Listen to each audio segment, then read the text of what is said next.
Selanjutnya, apa yang terjadi? Berikutnya menjelang Al-Mahdi meninggal, wafatnya seorang raja yang menguasai Hijaz. Dan ada 3 orang putra mahkota yang akan saling yaktatil inda kanzikum salasatun min abna'il khalifah. Kaum muslimin yang kami muliakan, simak ini wahai hamba-hamba Allah yang kami muliakan. Wafatnya seorang raja yang menguasai Hijaz. Hijaz ini di mana tadi? Mekah, Madinah dan Taif. Ini yang Hijaz. Kaum muslimin, di belakangnya ada 3 calon pengganti. Kaum muslimin yang kami muliakan, ini Raja Abdul Aziz. Waduh, spidolnya. Raja Abdul Aziz Ibnu Saud bin Saud. Ya. Raja Abdul Aziz bin Saud, istrinya banyak. Anaknya puluhan. Tapi yang diresmikan menjadi putra mahkota ada 12 orang. 1, waduh. 1, 2, 3, 4, 5, 6, 7, 8, 9, 10, 11, 12. Ya. Apa kata Raja Abdul Aziz semasa dia hidup? Apa kata beliau semasa beliau hidup? Tidak boleh menjadi raja para cucu-cucu selama putra-putraku masih hidup. Makanya ini sudah menjadi budaya di kerajaan Arab Saudi. Walaupun lain-lain ibu, apabila ini sudah meninggal, ini jadi raja dulu kan, pangeran ini. Ketika meninggal, langsung pangeran yang sebelahnya menggantikan. Nggak boleh anaknya. Nah, meninggal juga pangeran yang ini, pangeran sebelahnya menggantikan. Nah, ini kaum muslimin, ini urutannya ya, ini Mukrin.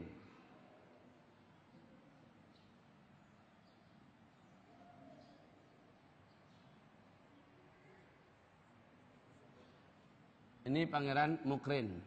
Masih hidup sekarang. Ini pangeran Tolal. Masih hidup, ini pangeran Salman. Masih hidup, ini pangeran Nayef. Ini pangeran Sultan. Ini pangeran Abdullah.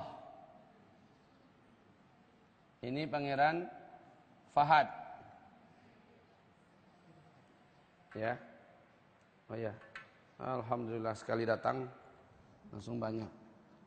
Ini semoga Allah beri pahala bagi yang sudah menyediakan ini dan sudah habis. Baik kaum muslimin, kita lihat dari sini sajalah. Raja Faisal, ya. Raja Faisal berakhir dengan dibunuh. Ya kan, dibunuh Raja Faisal. Kenapa dia dibunuh? Karena Raja Faisal termasuk Raja Saudi yang paling pemberani. Dia yang mengembargo Amerika Serikat selama 1 bulan sehingga kelimpungan ekonomi mereka hampir sekarat. Dan dia yang berani bersumpah dan menyatakan ikrarnya siap memerdekakan Masjidil Aqsa daripada penjajahan Zionis Israel. Lalu dia dibunuh oleh keponakan kandungnya sendiri yang baru pulang dari Amerika Serikat. Kemudian langsung digantikan oleh Raja Fahad. Ya, Raja Khalid. Ya. Setelah itu baru Fahad ya. Setelah Fahad baru Abdullah ya. Khalid.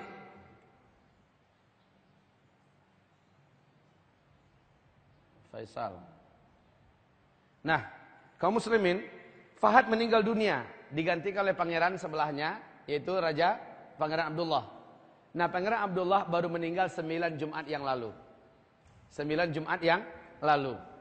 Dalam usia 90 tahun, dengan penyakit yang dihukum oleh medis internasional sebagai mati secara klinis. Ya. Jadi, beliau meninggal dunia. Sebelum beliau meninggal dunia, di 2008 ditetapkan bahwa putra mahkota setelah beliau ini ada 3 orang. Tahun 2008 ditetapkan Sultan Nayef Salman. Setelah Sultan, maka Nayef yang menjadi raja. Setelah Nayef, maka Salman lah yang menjadi raja.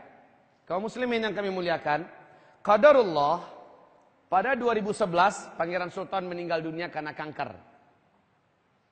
Meninggal dunia duluan. Padahal Raja Abdullah masih hidup. Kemudian Pangeran Nayef juga meninggal dunia. Pangeran Nayef juga meninggal dunia pada tahun 2012 bulan Juni, tanggal 6 Juni bila saya tidak lupa ya. Meninggal dunia juga. Maka ini juga meninggal. Yang tersisa adalah Salman, Tolal dan Mukrin. 3 orang ini. Kaum muslimin yang kami muliakan. Pangeran Salman ini terkenal tidak disukai oleh pihak kerajaan. Kenapa? Lurus, berakhlak, disiplin, dan hafiz Quran 30 juz. Anti barat. Ya, Pangeran Salman ini. Maka menjelang Raja Abdullah meninggal dunia, di Mesir heboh media masanya mengelu-elukan sebuah berita bahwa calon pengganti setelah Raja Abdullah meninggal adalah anaknya Raja Abdullah. Ini yang diisukan. Waktu itu heboh di Mesir, Pak. Uni Emirat Arab ikut dalam konspirasi agar Salman tidak naik. Jadi didekati Raja Abdullah oleh Amir Uni Emirat Arab dan juga oleh beberapa petinggi-petinggi Mesir dan dari dalam kerajaan sendiri agar ditetapkan bahwa raja setelah itu adalah anaknya Raja Abdullah. Kaum muslimin yang kami muliakan, qadarullah, sebelum konspirasi itu berhasil, Allah menjadikan kehendaknya yang berlaku. Raja Abdullah meninggal dunia sebelum sempat menandatangani dan memberikan pernyataan. Beliau meninggal dunia terlebih dahulu. Kemudian resmilah Pangeran Salman yang naik, ya, resmi. 2 orang ini adalah saudara tirinya. Sementara ini Raja Pangeran Salman dengan Pangeran Nayef adalah saudara kandung. Anak daripada Pangeran Nayef ini juga soleh. Anak dari Pangeran Salman juga soleh. Ada 3 orang anaknya, ada 3 orang. Sementara pengganti di sini ada 3 orang juga kaum muslimin. Maka hamba-hamba Allah yang kami muliakan, mirip dengan hadis ini. Yaktatilu inda kanzikum salasatun, seterusnya. Ya, 3 orang nih akan saling menjatuhkan. Pertanyaan, kenyataannya Arab Saudi sekarang langsung dipimpin Raja Salman kok dan aman-aman saja. Yang kita dengar iya. Alhamdulillah kemarin langsung dinobatkan 2 putra mahkota. Ya, kemarin ini baru dinobatkan 2 putra mahkota yang bukan ini. Tapi yang pertama anak Pangeran Nayef, siapa namanya? Muhammad bin Nayef. Yang kedua adalah anak beliau Muhammad bin yang usianya baru 34 tahun. Nah, kaum muslimin yang kami muliakan, baik ya. Intinya 2 orang ini, afwan, yang ini diusir dari kerajaan karena akhlaknya yang bobrok. Etikanya dan moralnya sangat jauh meleset. Sementara yang ini pun bukanlah orang yang ini punya kiblat otaknya ke barat. Walaupun kemarin dia ikut membaiat 2 putra mahkota berikutnya, tetapi kaum muslimin, kebijakan-kebijakan Raja Salman menggelisahkan PBB, membuat cemas Amerika Serikat. Karena Arab Saudi hari ini sudah independen. Dia memegang kendali di Timur Tengah pada hari ini. Seluruh negeri Teluk ya dibuatnya hari ini berdiri sendiri dan mereka yang menentukan poros perjalanan peradaban Islam yang akan datang. Dan mereka akan fokus tentang apa-apapun kemaslahatan Islam dan umat Islam akan mereka utamakan. Yang paling menakjubkan kaum muslimin, kalau saya mau saya ceritakan tentang apa yang dilakukan Raja Salman. Ya Allah ya Rabb, Bapak Ibu akan bersyukur, akan sujud syukur Allah jadikan Raja Saudi pada hari ini adalah raja yang saleh dan taat. Saat dia baru dilantik menjadi raja, ya. Pertama pekerjaannya adalah menaikkan gaji seluruh pegawai kerajaan Arab Saudi 2 kali lipat, Pak. Termasuk dokter, termasuk guru, polisi, tentara segala macamnya dibuatnya seluruhnya itu makmur, ya. 2 kali lipat. Yang kedua, seluruh tawanan-tawanan politik dari kalangan alim ulama, orang-orang soleh yang ada di bawah tanah dibebaskannya semua. Semua bebas. Ulama-ulama yang dulu kritis dengan kerajaan dimunculkan ke permukaan kembali. Masya Allah ya. Dan orang-orang ulama-ulama yang diusir dari Arab Saudi ditariknya balik ke dalam. Masya Allah. Kemudian yang dilakukan oleh Raja Salman berikutnya adalah memutus seluruh bantuan yang pernah dikucurkan oleh raja sebelumnya buat pemerintahan junta militer Mesir, yaitu As-Sisi, yang telah membantai lebih 7.000 kaum muslimin di Mesir. Diputus bantuan itu, Pak. Padahal bantuan itu miliaran dolar yang mengucur dari kerajaan Arab Saudi sebelumnya. Dan teroris yang dikatakan teroris oleh As-Sisi, yaitu Ikhwanul Muslimin, sekarang dijadikan mitra terdekat kerajaan Arab Saudi, yaitu Ikhwanul Muslimin. Menyakitkan hati As-Sisi betul ini. Nah, kaum muslimin, sebelumnya sepakat kerajaan Arab Saudi mengatakan Ikhwan Muslimin adalah teroris, ya, diperangi, diburu. Sekarang enggak, malah dijadikan mitra terdekat oleh kerajaan Arab Saudi. Sesuatu hal yang sangat tamparan, sangat telak bagi Sisi. Ketika Sisi datang ke Mesir, ini yang menakjubkan, Pak. Ketika Sisi datang ke Mesir, dia disambut dengan sangat dingin oleh Raja Salman. Ini ditayangkan oleh seluruh TV Arab termasuk Jazirah, ya. Sangat dingin Salman menyambutnya dan perkataannya 1-2 saja. Jadi kembalilah Sisi dalam keadaan gigit jari.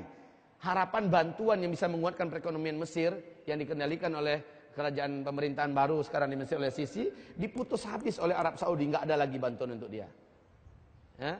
Akhirnya Mesir yang dulu sesumbar di masa Raja Abdullah hidup, apa mengatakan militer Mesir untuk keamanan seluruh Timur Tengah. Di masa sekarang Mesir mengeluarkan pernyataan baru, militer Mesir untuk keamanan rakyat Mesir, bukan lagi untuk siapa-siapa. Nah, kaum muslimin, berikutnya Bapak Ibu menyaksikan semua di seluruh televisi sedunia, ketika Barack Obama datang dengan istrinya, ya, untuk mengucapkan congratulations for you, because you new king, ya, kamu adalah raja terbaru dan kami ucapkan selamat atas kamu. Ini kedatangan Barack Obama bawa istrinya, masuk waktu sholat asar di istana apa? Seluruh orang-orang kerajaan ikut Raja Salman pergi ke masjid sholat asar. Temenung-menung aja lah siapa? Barack Obama dengan bininya. Berdua, nggak diopening, nggak diacuhkan. Ini nggak pernah terjadi, Pak. Si tuan besar ditinggalkan. Nggak pernah terjadi. Di masa Raja Salman ini terjadi. Azan. Ya Allah ya Rabb. Kita nikmati azan, kita sholat zuhur. Selanjutnya saya pulangkan pada Bapak dan Ibu. Astaghfirullah, astaghfirullah, astaghfirullah. Subhanakallahumma bihamdika asyhadu an la ilaha illa anta astaghfiruka wa atubu ilaik. Wassalamualaikum warahmatullahi wabarakatuh.